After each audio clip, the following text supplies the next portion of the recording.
বিভিন্ন সময়ে ওয়াজ মাহফিলে উদ্ভট বক্তব্য দিয়ে আলোচিত সমালোচিত ইসলামী বক্তা মোহাম্মদ গিয়াসউদ্দিন তাহেরী ত্রয়োদশ জাতীয় সংসদ নির্বাচনে হবিগঞ্জ ৪ আসনের ইসলামী ফ্রন্ট প্রার্থী হিসেবে প্রতিদ্বন্দ্বিতা করছেন। তাহেরী কুমিল্লা দাউদকান্দি উপজেলার ছেলে হয়েও নির্বাচন করছেন হবিগঞ্জের শ্বশুরবাড়ির সংসদীয় আসনে। কিউব হোল্ডিংসের গল্পে সেই রেখাটি আঁকা হয়েছিল আজ থেকে ১ যুগ আগে। নকশাই আমাদের ভাষা। Cube holdings limited. তাহেরীর পেশা ব্যবসা আর স্ত্রী গৃহিণী। সম্পদ যা আছে সব নিজের নামে, স্ত্রীর নামে কিছুই নেই, এমনকি স্বর্ণ গহনাও নেই। তবে নিজের নামে স্বর্ণ আছে ৩১ ভরি। নির্বাচন কমিশনে দেওয়া হলফনামা পর্যালোচনা করে এসব তথ্য পাওয়া গেছে। এ বিষয়ে তাহেরী জানান, হলফনামায় যা আছে সব সত্য।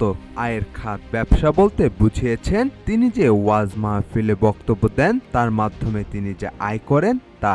সেই হিসাবে বছরে তা হয় ৭,৯১,০০০ টাকা। কৃষিখাত থেকে বছরে আয় ২৬,৪০০ টাকা আর ব্যাংক সুদ থেকে পান ২২,৮৯২ টাকা।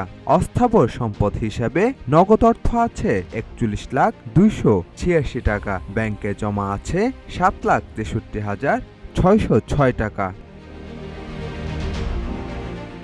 তাহেরী স্বর্ণ বিষয়ে জানতে চাইলে তিনি বলেন, স্বর্ণ আছে ৩১ ভরি যা তার স্ত্রী ও মেয়েরা ব্যবহার করেন।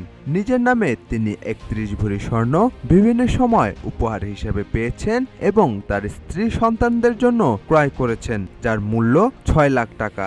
আসবাবপত্র আছে ৫ লাখ টাকা। স্থাবর সম্পত্তির ব্যাপারে জানতে চাইলে তিনি বলেন, পরিবারের প্রধান হিসেবে সব সম্পত্তি আমার নামে ক্রয় করা।